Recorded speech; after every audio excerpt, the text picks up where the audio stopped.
Little promo with Randy Savage wearing so much branded Slim Jim stuff. He looks like a NASCAR driver. I mean, he's just Savage, the master of sounding like he is doing a good promo and the content just being all over the shop. Mean Gene's asking him a couple of questions. He'll sort of say, why, do you feel like being angry is going to help you? And Savage doesn't even go, I'll answer this question. He'll just go, you got the three things.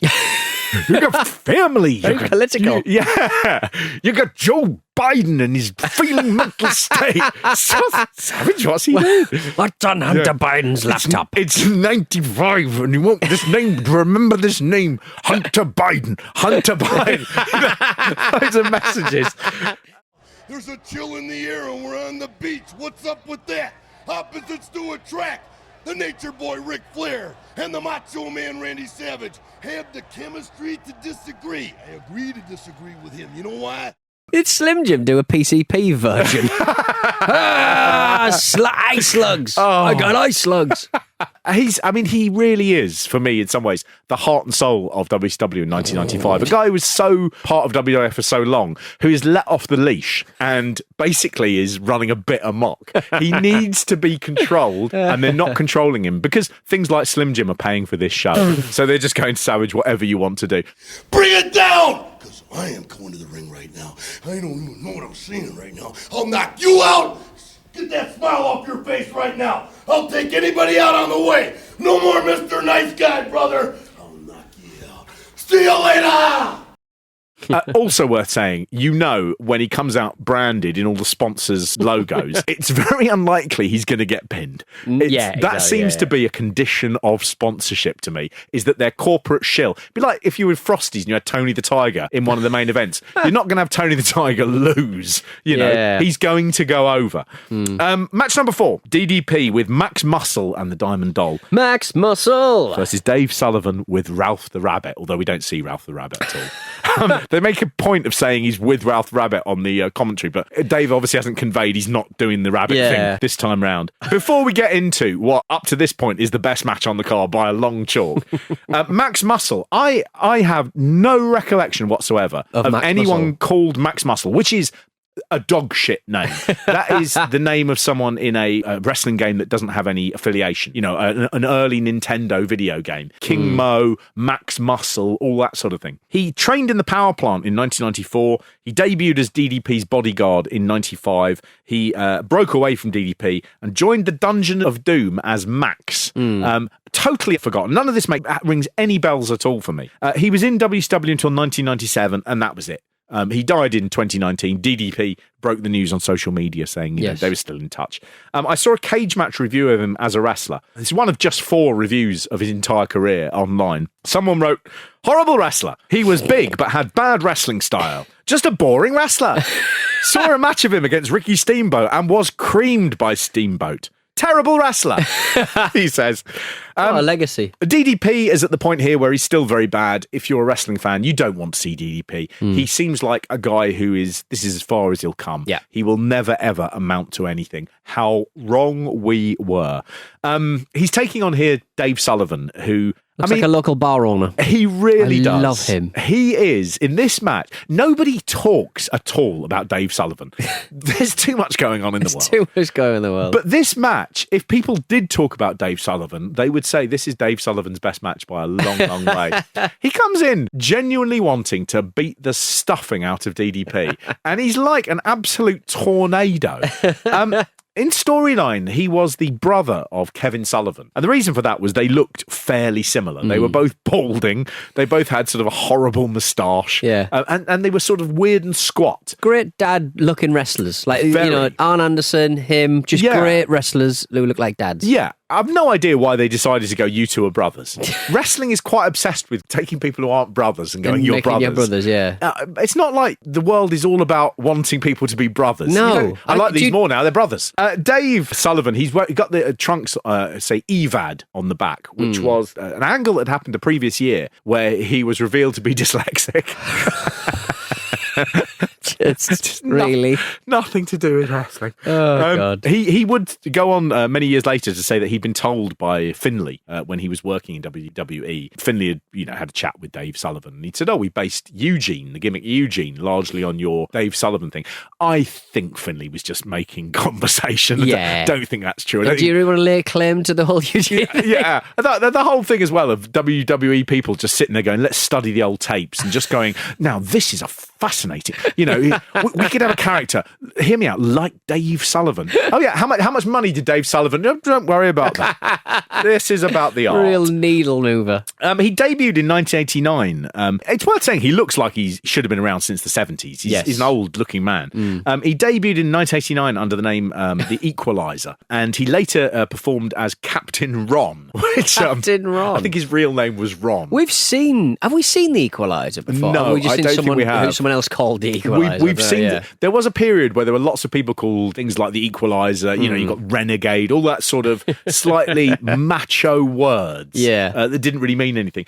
He did work the UK in the very early 1990s, where he had the name American Hawkwind, which I love because he does look a bit like a roadie. In 1994, like the Renegade, they'd done a big program where Dave Sullivan was Hulk Hogan's biggest fan, and he would turn up to matches and he'd wear hulkamania merchandise and stuff. It was just weird because they looked about the same age, and it was just a sort of odd thing to do. Why did Hulk Hogan ally himself with such obvious no-hopers? He's like, he wants to be who do I want? I want he? Dave Sullivan and I want the Renegade.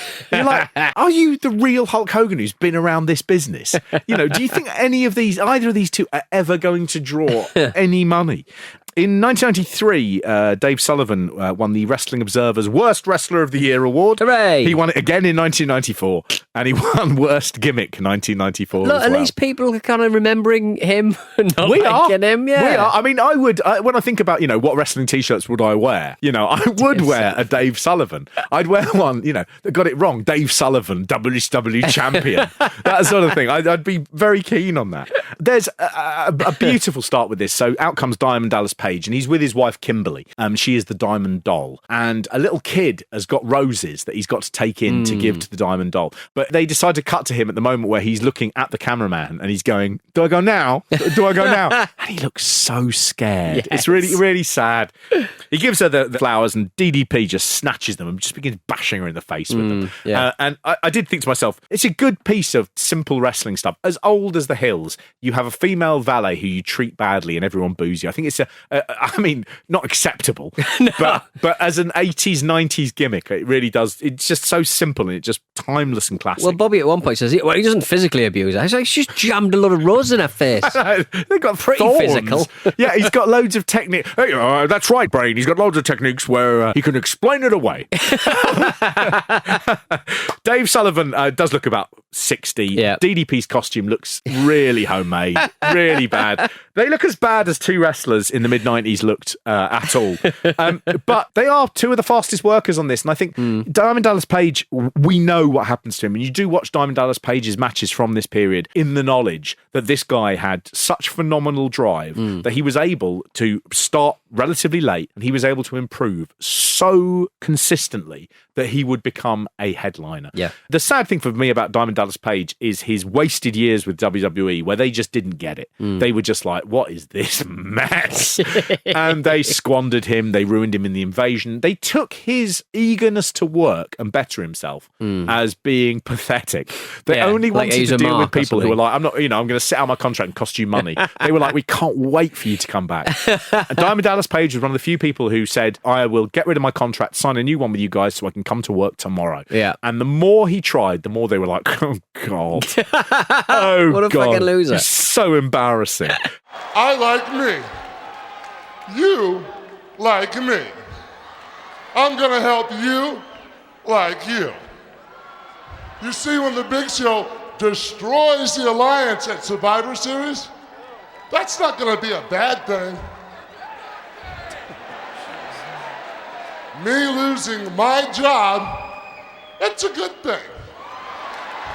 Amen to that. Because then He is one of the heroes, and obviously, you know, with his work with a lot of the wrestlers who have suffered from abuse issues. I mean, Diamond Dallas Page is important wrestling figures of the last 30 years. One of the greats, and still, even then, I think, you know, he's one of those guys who, if I was in the WWE, he would be a key part of everything we did in the WWE. You would stick him as being the man who was the spokesman for the wellness policies. You would just have him because he is nothing but good news, and he must just go, why do they not like me?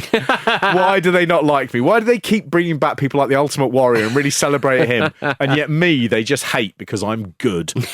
He is good. He also does a really good bit as he's walking by. He does a great fake out punch on one of the punters. So as he's walking by, throws his arm back like that. Even when the match is over, he's not like, I'm going to go back into these horrible toilets. He is like, I'm going to keep working. I'm going to keep working the crowd. He is a champion. We have a quick promo with Harlem Heat. And sensational Sherry. It's such a delight to see Sherry in all circumstances now. I feel nothing but when she turns up, I go, oh good, it's Sherry. Yeah. Get to see her enjoying herself. Just doing a Courtney Love kind of like, voice. Put together with Harlem Heat because the WCW bookers thought that would really get the crowd to boo. They wouldn't like seeing a white woman with two black men. Called Sister Sherry as well, nobody even noticed it. Nobody only the mad, racist southern management of WCW thought that would be a heat magnet. Booker T, he's magic Booker T, because every time he does a promo, he really knocks it off the rails before it's over. And in this one, he does it and you go, I think he's going to get through to the end and it's not going to get weird. And he just says at one point, and it's brilliant because he loses faith in it right at the end. He just goes, tonight, it's going to be on like a steaming pot of neckbone that's been simmering for about 3 days. Nasty boys, blue bloods, if you want some, you can get some, but you better be big enough, bad enough to take some, because tonight it's gonna be on like a steaming pot of neck bones cooking for about 3 days, man. You were stepping on my foot, Stevie Ray. You know, neckbone. Oh, it's on like neckbone. Nice. Booker always self-sabotages. It's just amazing. You can see it in his eyes. He's going, this is going well, and it's like something flickers, and he just goes, where am I? What am I doing? What am I doing? Neck bones. Just amazing. And after we take Lex Luger and the Giant, we want the gold, sucker. Hulk Hogan, we coming for you, neck bones. I should point out for the record, Stevie Ray